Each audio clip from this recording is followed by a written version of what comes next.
por qué existe el mal lógica. María Cárcava nos introduce en el asunto. ¿Podríamos aceptar de forma unánime que el mal es la ausencia del bien como la oscuridad es la ausencia de luz? Abordamos esta tarde una de las cuestiones filosóficas y teológicas más fundamentales y controvertidas de la historia, el problema del mal. Desde que Epicuro formulara la paradoja que lleva su nombre, en la que señalaba la dificultad de conciliar la existencia de un Dios bueno y omnipotente y la existencia de males diversos que afligen al hombre, las mentes más preclaras de la historia del pensamiento han intentado arrojar luz sobre el aparentemente irresoluble problema del mal. De San Agustín a Santo Tomás, defensores de la teoría del libre albedrío, pasando por David Hume, Leibniz, Schopenhauer o Kant, hasta llegar a la actualidad. El mal se presenta como un problema innegable y angustioso para el hombre. Para Santo Tomás, el mal no tiene naturaleza o esencia ni causa eficiente ni forma, es la carencia de bien. Dios, por su parte, es causa primera de todo bien y toda bondad participa de la bondad de Dios. El mal no podría tener, por tanto, su causa en Dios. Además, Santo Tomás distingue entre el mal físico, que no es más que la privación del bien, y el mal moral, que solo se da en los actos humanos entendidos como actos libres. De este modo, el único causante del mal moral es el mismo hombre, puesto que Dios quiso dejar al hombre en manos de su propio albedrío, tanto para el gobierno del mundo como de sí mismo. La respuesta moderna al problema del mal provoca en el pensamiento una mutación en la concepción de Dios que pasaría a ser un Dios creador de un orden mecánico de cuyo mecanismo se desentiende. Un Dios inoperante en la historia y también inoperante en la vida de los hombres. A esta concepción deísta sucedería una concepción atea que entiende que la existencia del mal es prueba de la inexistencia de Dios. Así que esta tarde lanzamos a nuestros invitados la pregunta que desde tiempos inmemoriales ha torturado a la humanidad.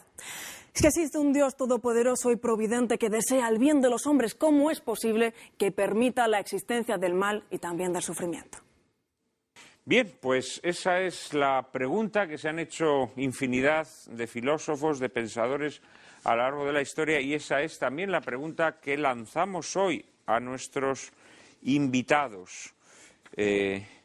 ¿Cómo es posible si existe un Dios todopoderoso y providente que permita la existencia del mal y del sufrimiento?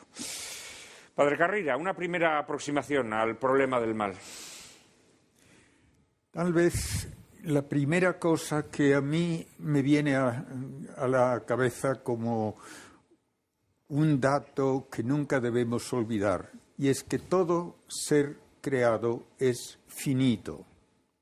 Por lo tanto, tiene capacidades limitadas. Por lo tanto, se va a encontrar con situaciones en que esas capacidades no resuelven un problema, y eso lleva a frustración en el orden meramente material, también en el orden personal y en el orden moral. Por ejemplo, uno puede decir que es un mal un terremoto.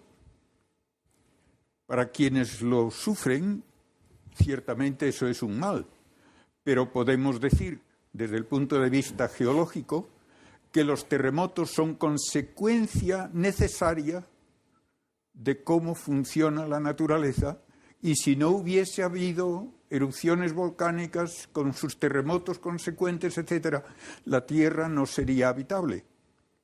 Entonces, vemos que lo que nosotros llamamos mal, en gran parte, es simplemente la limitación inherente a todos los procesos de la naturaleza que dan lugar a situaciones que desde el punto de vista humano nos parecen negativas, nos parecen desagradables, pero tiene que funcionar la naturaleza según sus leyes para que la Tierra sea habitable, para que nosotros podamos desarrollar incluso toda nuestra vida.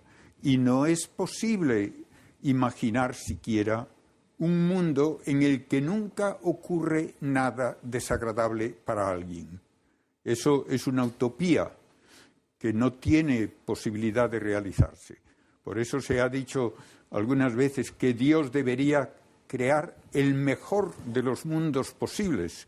No hay tal mejor de los mundos posibles, ni puede haberlo, porque en el momento en que cualquier realidad es finita, tendrá sus limitaciones y no me gustarán esos procesos en que esas limitaciones no están de acuerdo con mis preferencias. Pero la naturaleza no es omnipotente, ni puede serlo. Luego tenemos el capítulo más difícil, donde entra la responsabilidad humana. El mal moral podría evitarse, si uno quiere decirlo de una manera utópica, porque como Dios debe prever lo que hará todo ser humano en toda su vida, podría decidir crear solo aquellos que se han de portar bien. Y entonces no habría mal moral.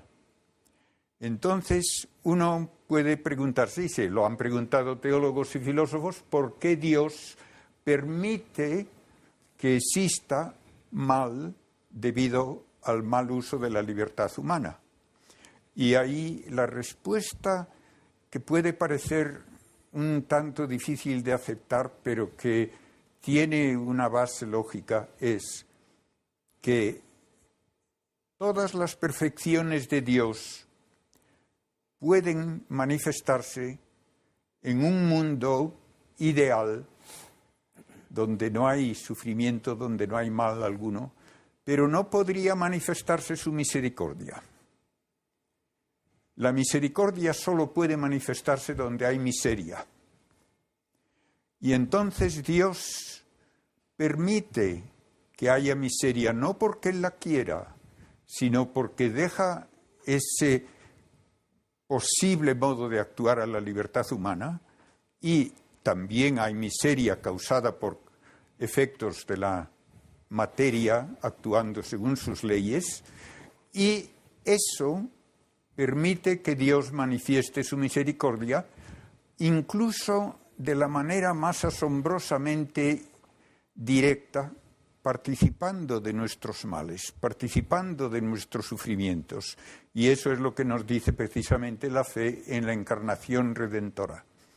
Dios no se queda en una especie de castillo aislado, sino que viene al mundo, participa de nuestros sufrimientos, participa incluso de la muerte, participa de las consecuencias del pecado, y entonces manifiesta de una manera muy clara, verdaderamente resplandeciente, su infinita misericordia y su amor hacia nosotros.